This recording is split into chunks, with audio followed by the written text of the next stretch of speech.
Perfect. Yes. आजवर भाग्यश्री खूप मंदिरं फिरली आहे, जसं तू आत्ताच या प्रश्नाच्या उत्तरात म्हणालीस.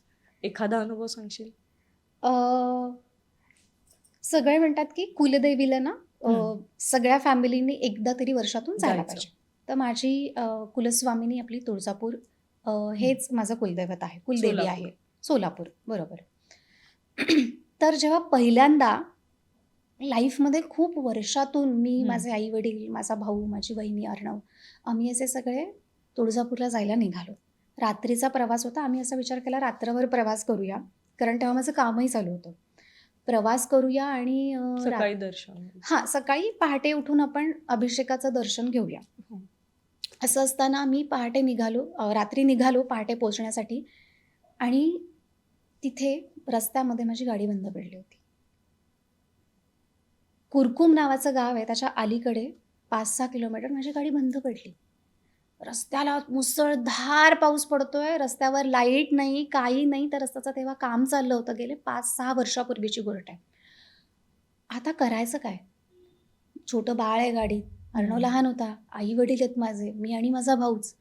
लिटरली मी छत्री घेऊन सगळा एरिया इकडे तिकडे फिरले की कोणी आहे का जवळपास, गाडी बंद पडली आहे, काय आहे काय नाही आहे. मला कोणीही सापडलं नाही. मी माझ्या एका मित्राला फोन केला, ओमकार दीक्षित त्याचं नाव आहे. त्यांनी त्याच्या एका मित्राला फोन केला, त्याच्या क्लासमेटला. त्यांनी त्याच्या क्लासमेटला फोन केला जो इंदापूरमध्ये राहतो. तो इंदापूरवरून उलटं कुरकुमला आला, आणि बरं त्याला काय सुचलं असेल माहीत नाही, तो त्याच्याबरोबर फिटर घेऊन आला, सगळं साहित्य घेऊन आला, आणि गाडी नीट केली. आम्ही तुळजापूरला व्यवस्थित पोहोचलो. ती बुद्धी त्याला दिली की सोबत असा. पण मी त्याला फक्त म्हणलं, अरे गाडी चालत नाहीये माझी, माहित नाही काय प्रॉब्लेम आहे, कळत नाहीये काय होतंय ते, टेक्निकल इश्यूज नाही कळून येत आपल्याला. पण त्याला असं कसं काय कळलं असेल की अरे आपण फिटर घेऊन जावा, आपण हे सगळं साहित्य घेऊन जावं, आणि हे सगळं बरोबर ठेवावं. त्यांनी मोठ्या मोठ्या बॅटरीज आणल्या होत्या, लाईट नव्हती. हे त्याला सगळं कुणी सांगितलं? मला असं वाटतं हे देवाने सांगितलं ग. आणि मी तर सासवडची आहे. आमच्याकडून ज्ञानेश्वर महाराजांची पालखी सासवडला 2.5 दिवसाचा मुक्काम असतो. मी दरवर्षी न चुकता वारीला जाते, न चुकता मला माऊलींचं दर्शन होतं. मला असं वाटतं लहानपणापासून माझ्याकडनं देव करून घेतोय, लहानपणापासून. माझी वारी चुकवलेली नाही त्यांनी कधीच.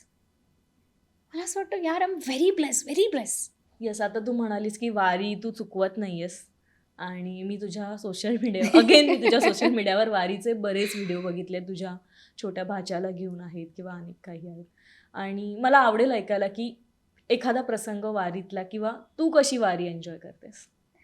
वारीला माहीत आहे, माझी आजी सांगायची मला की ती ना माझ्या पणजोबांच्या मांडीवर बसून ती आळंदीमध्ये जायची, आणि माझ्या पणजोबांनी माझ्या आजीला पसंत केलं होतं माझ्या आजोबांसाठी.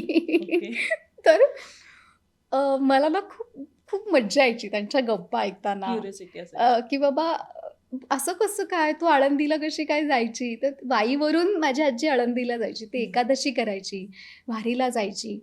आणि मग इतकं मज्जा येते माहिती आहे वारीमध्ये. इतके लोक येतात, तुफानासारखे लोक येतात वारीमध्ये. पण तरीही ज्या ठिकाणी प्रत्येकाला वारीच्या दिंडींना असे घरं नेमून दिलेली आहेत सासवडमध्ये, प्रत्येकजण बरोबर त्या दिंडीमध्ये जातं, प्रत्येकजण त्याच घरात जातं.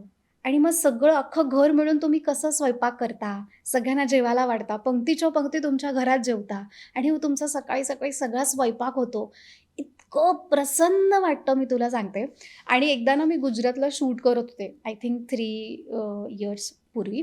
तर तेव्हा ना गुजरातच्या वेळेस तर ते असं होतं की त्यांचं शेड्यूल होतं, आणि नेमकी तेव्हा वारी येणार होती. तर मी म्हटलं नाही, मी जाणार आहे, म्हटलं मी 2 दिवस जाते, पुन्हा येते. तर म्हणे तू गुजरातहून कुठे जाशील, सासवडला, आणि पुन्हा येशील. नाही म्हटलं, मला जायचंय, काय पण होते, मला जाणार आहे म्हटलं. मी दरवर्षी जाते. हो, मी दरवर्षी जाते. आणि खूप हट्ट करायला लागले मी, पण ते मानेच ना. नाही नाही म्हणे, जाऊ ते पुढच्या वर्षी जा, पुढच्या वर्षी जा. आणि तेव्हा सायक्लोन आलं. आणि ते येऊन धडकलं, कुठे गुजरातच्या तर इथे. गुजरातच्या इथे. आणि त्यांना शूट रॅपअप करावं लागलं आणि मी येऊन त्याच दिवशी येऊन मी घरी आले आणि लगेच मी सासवडला गेले आणि माझी वारी नाही चुकली. मराठी मनोरंजन सृष्टीमधील मालिका, चित्रपट, नाटक तसेच कलाकारांबद्दलच्या नवीन अपडेट्स जाणून घेण्यासाठी नक्की सबस्क्राईब करा इट्स मज्जा मराठी या आपल्या नवीन यूट्यूब चॅनलला.